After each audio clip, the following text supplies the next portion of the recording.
recently replayed The Witcher 3, a role-playing game where you adventure through a medieval fantasy world as Geralt of Rivia, a swordsman for hire specifically trained to hunt down and slay monsters. What happened here? Early in the game there's a side quest from a blacksmith whose forge was burned down and who wants someone to find the arsonist in exchange for gold. After some investigating I found the man responsible and delivered him to the blacksmith. Here you go.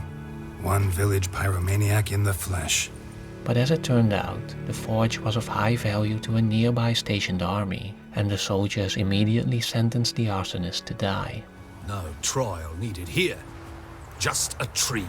Even though he seemed like little more than a racist drunk, I couldn't help but feel a little guilty about the harsh punishment, especially considering the fact that I had a chance earlier to let him go in exchange for a bribe, and also because the army had already sent for the supplies to fix the blacksmith's damages anyways. Harsh as punishment goes. But deserved. The simple answer to why I felt the way I felt is that I was empathetic to the situation and the characters involved, and experienced an effective moral response. An emotional reaction to the normative judgment of an action. In this case, the feeling of guilt as a result of me not being sure whether or not I did the right thing. It's an experience you won't quickly find in other forms of entertainment, because unlike films and television shows for example, in video games players are active participants with a considerable amount of agency, meaning that you directly impact the virtual world through actions and/or affect the story through narrative choices. And these virtual actions can result in real moral responses. The actions undertaken by players in a video game do not occur in a moral vacuum, one study found. Instead, virtual behaviors interact with an individual's sense of real-world morality, and thus are capable of eliciting effective moral responses. To most gamers, this experience of feeling emotionally invested in the virtual world of video games is probably obvious and self-evident. But when it comes to our actual understanding of it, the exact nature of virtual empathy and the real-world implications of in-game morality are still hotly debated. And understandably so, because moral responses carry an important function, as another study explains. Like any affective state, a moral response holds informative value for the person experiencing it. For example, guilt can be understood as a spontaneous feeling that informs a person that he or she did something wrong. It's all right. It's over. Leave me be! Get away! Effective moral responses put us in a state of reflection and, when necessary, can subsequently guide us in altering our behavior and our worldview in general. It makes me wonder what potential video games have by evoking such real-world responses in their virtual worlds. Aristotle wrote that moral behavior is not a given, but something that must be practiced continuously, something that one must get better at. Can video games serve as a virtual training ground for real-world morality? Or to put it more simply, can playing a video game make you a better person? And if so, what kind of game design is needed to achieve that end? There are many games that would serve as an interesting case study for these questions, but the one that stands out for me the most is The Witcher 3. Aside from offering an immersive virtual world and compelling storyline, The Witcher also made some really clever choices in its game design that I believe encourage moral reflection in ways that few other games do. So today let's take a look at the game design of The Witcher 3. Discuss the ways in which it makes players empathetic to its virtual world and characters. Examine how it gives them agency in order to successfully evoke effective moral responses. And explore how this virtual experience can have meaningful real-world consequences for the player.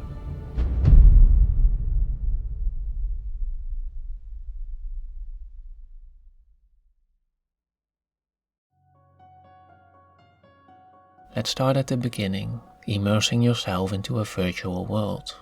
One of the most investigated personality traits to discuss an individual's relation to others is empathy, the capacity to feel what another person is feeling. A study from the Amsterdam University took this trait into account when researching virtual violence and found that their hypothesis, the stronger players trait empathy, the guiltier they feel when engaged in virtual violence, was supported by the results of their study. What this suggests is that the immersion in a video game depends to a significant degree on the player's own capacity for empathy, and is not solely determined by the quality of a game's design. That being said, there are several things game designers can do to draw players into their virtual worlds and make them empathetic to its characters. The first is the external presentation. Things like character and spatial design, facial animations, graphics, sound effects and voice acting all help to convey increasingly realistic characters and environments. The second is world building, filling the virtual space with a sense of history, culture and identity that gives players the impression that they've entered a world that is relatable and believable, that is made up of different peoples, classes and races, that is shaped by complicated conflicts and power relations that motivate players to become involved, make them want to invest in the world as if it were real. Lastly, there is characterization, the humanization of individual characters by giving them three-dimensional personalities and rich stories and backgrounds. This creates the impression that virtual characters have their own individual lives and do not solely exist for the purpose of the player's advancement in the game. This is obviously relevant for the main heroes, but The Witcher shows how a little bit of characterization can also do wonders at making players empathize with less noble characters, and even make them feel for the monsters. Anything I devour turns to ash. Ash I cannot eat. The hunger is terrible. See what I can do.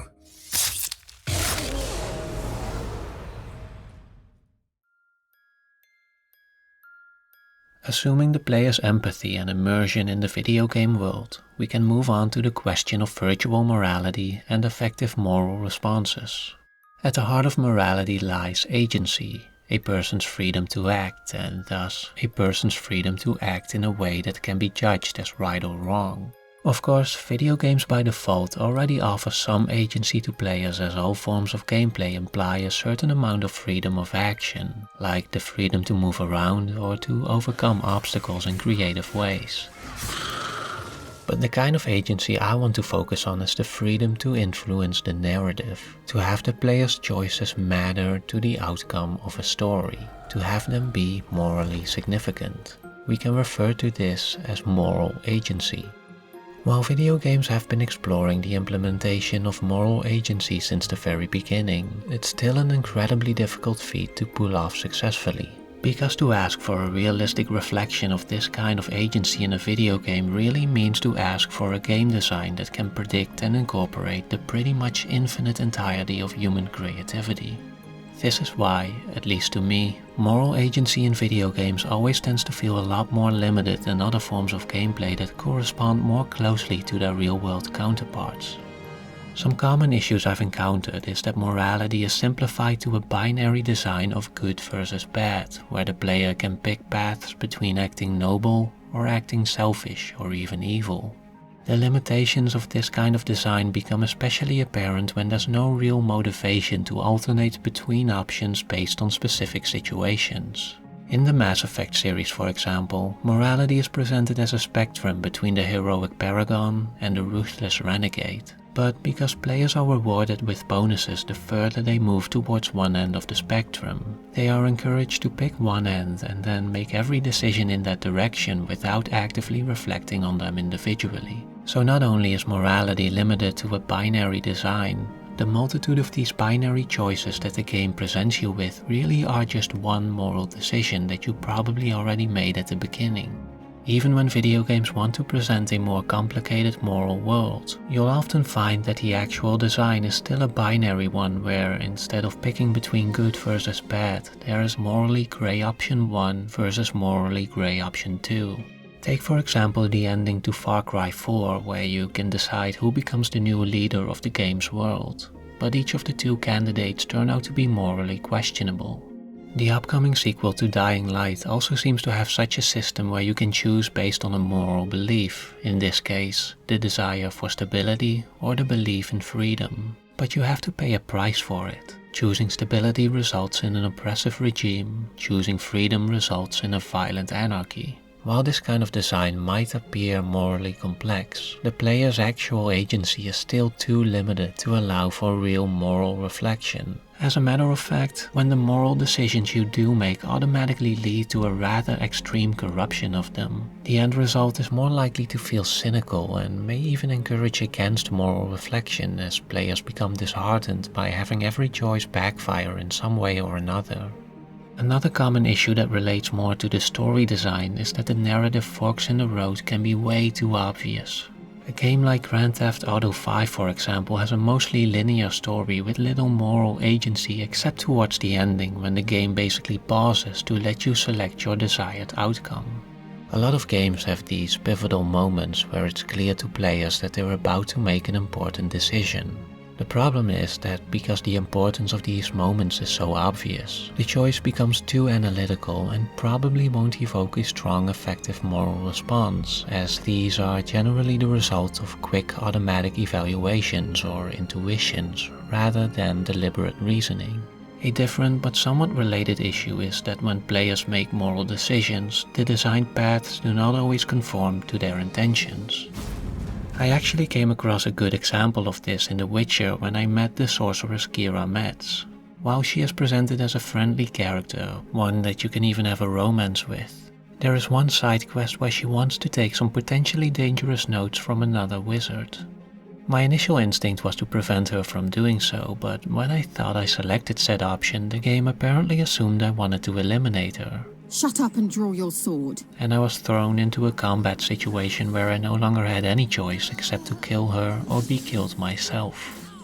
Being unsatisfied with this resolution, I ended up reloading the game and finding out there was indeed an option to take the dangerous notes while still maintaining Keira as a friend. Seems I find it hard to refuse you, handsome. It just wasn't as clear as it could have been. It should be noted that none of these issues are game-breaking problems and didn't diminish my overall enjoyment of them, but they are moments that make you aware of the limitations of the game's design, and in doing so, can result in a temporary detachment from the virtual world that prevents you from experiencing real effective moral responses.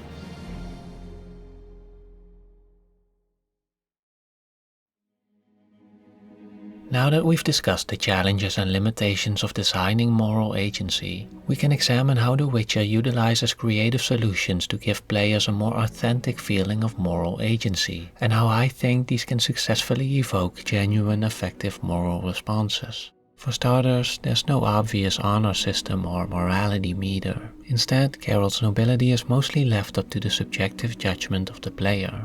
As such, moral decisions are not so much motivated by the anticipation of in-game rewards or punishments, but are rather a reflection of the player's own beliefs and character. You'd like a reward, I suppose? You don't owe us anything. You were in need. We helped. And they call witches heartless. This freedom to rely on your own judgment is complemented by the intricate quest design. While most quests are not that complicated in themselves, there's a lot of variation in the way they are designed, and even the secondary quests and Witcher contracts often have some small twist to them that engages the player's moral agency in a unique way. During your adventures, you'll be faced with moral dilemmas, tough decisions between equally undesirable options. There are tests of conscience, moments where your resolve might be put to the test, where you'll be enticed to take bribes, to lie for your own gain. There are moments where a lie might be the considerable thing to do, to protect others from harm or from harsh truths. Like already mentioned at the beginning of the video, there can be times where your good intentions have unexpected negative outcomes, but there are also times where your victory is a real victory, a win with no strings attached. There are also choices that don't necessarily impact the story in a significant way, but that are designed to allow you to show character, opportunities to be kind and generous. You keep the coin from Mandy, her wedding. Raise a toast to my health then. Thank you, Master Witcher. Them's warm words, you've a good heart. Moments to show compassion. The Lord's son, Florian, and I, we loved each other. Dieter walked in on us in the stables. They drove me away. Florian hanged himself, Lord started drinking, and the estate fell into ruin.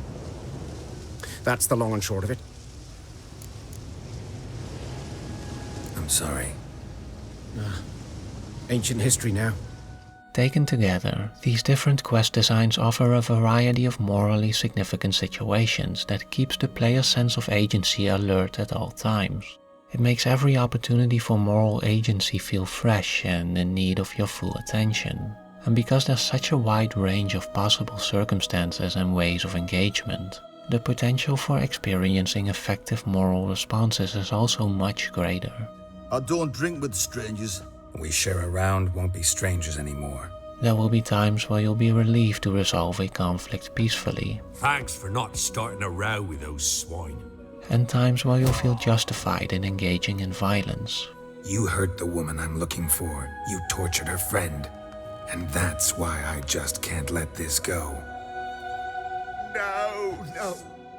There will also be moments of mixed emotions, moments where your beliefs are challenged. You've killed 4 innocent people, at least. And you? How many innocents have you cut down? Moments where your feeling of accomplishment at an earlier point is questioned at a later one.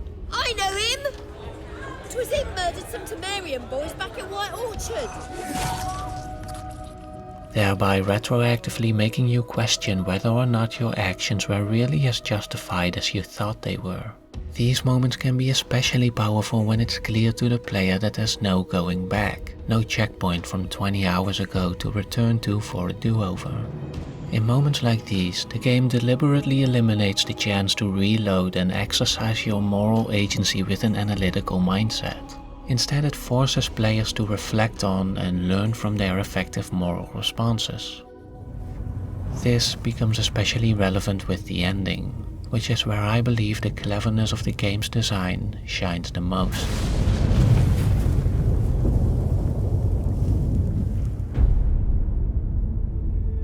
For those who are not familiar with the game's story, the main plot revolves around Carol trying to find Ciri, a young woman who he had trained as a child and who is like a daughter to him. Ciri is hunted by an evil force known as the Wild Hunt because she is a child of the Elder Blood, the last descendant of a bloodline that carries powerful magic. I nearly killed you. Killed everyone. We'd all be dead if not for you. Later it is revealed that, and we're moving into spoiler territory now, that the magical power of Ciri's Elder Blood is also the only thing capable of stopping the White Frost, which is a more existential threat that is prophesied to freeze the entire world until it becomes uninhabitable. And so after the Wild Hunt is defeated, Ciri has a chance to prevent this apocalypse, although it might require her to sacrifice her life. And this is where the game reaches its climax.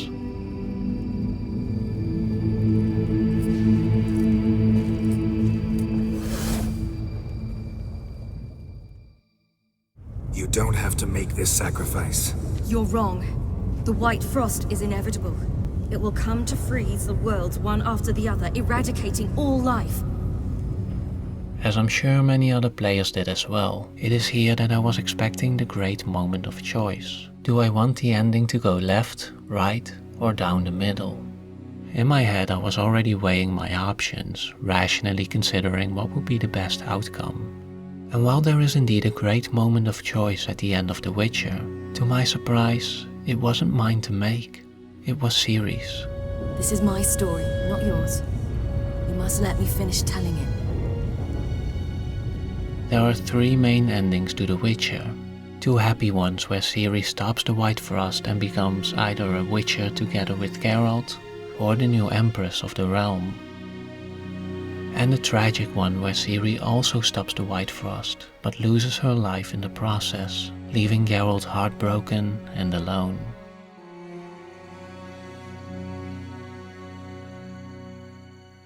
So if it's not up to you to choose the outcome, then how does The Witcher decide what ending you get?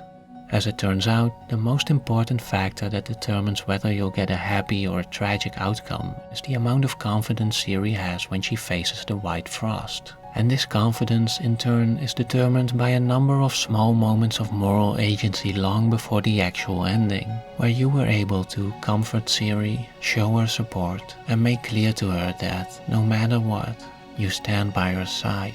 Traveled half the world to find you, but I never intended to force anything on you. In my opinion, this is the true brilliance of The Witcher's design. The ending is not determined by a momentary consideration, but is a direct reflection of you empathizing with and showing compassion towards a virtual character over the course of her story. It is not outcome-oriented rationalization, but pure moments of character that decide whether you'll end the game with a powerful feeling of accomplishment and relief, or an equally powerful feeling of regret.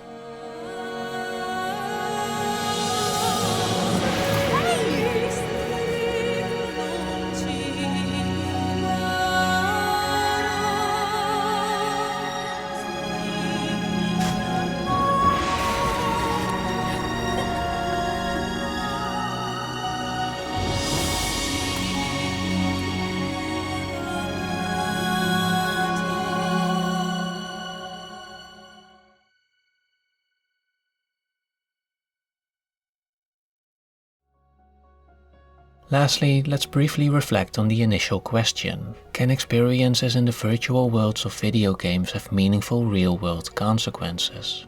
Can video games make us better? While a lot of the research on video games tends to focus on how engaging in virtual violence could aggravate real-world aggression, the recognition that video games can evoke effective moral responses have opened the door to a more complicated dynamic between virtual and real-world behavior. As mentioned in the beginning of the video, powerful effective moral responses can guide us in changing our behavior and worldview. And so when a well-designed game like The Witcher 3 is capable of evoking such effective moral responses, time spent in this virtual world might lead to meaningful moral reflection. As one study found, based on the present findings, we may speculate that those players who feel that they are doing something wrong begin to regulate the noxious experience. They may thus enter a more critical and distant reception mode, which may also serve to diminish the aggressive effects of the displayed virtual violence. Note that this study primarily focused on the experience of guilt, the effective moral response to having engaged in regrettable virtual behavior or unjustified virtual violence. When it comes to the potential effect of more positive effective moral responses, there is still a lot more research to be done, as another study points out. Questions remain as to whether moral upholding in virtual environments, for example being kind and compassionate, are equally as capable of eliciting positive moral emotions, such as moral pride and elevation. Nevertheless, The Witcher 3 has shown how great game design can draw players into a virtual world, how they can become emotionally invested in its characters and stories, and how a clever use of agency can evoke powerful moral responses that encourage genuine reflection. But more than anything, it makes me excited about the future of video games and the potential they hold in engaging and inspiring players in ways that other forms of media can't. Perhaps one day it will then become obvious to everyone what most gamers today already know intuitively, that we enter these virtual worlds not just for escapism and entertainment, but because they can offer truly meaningful experiences that might just change our lives and ourselves for the better.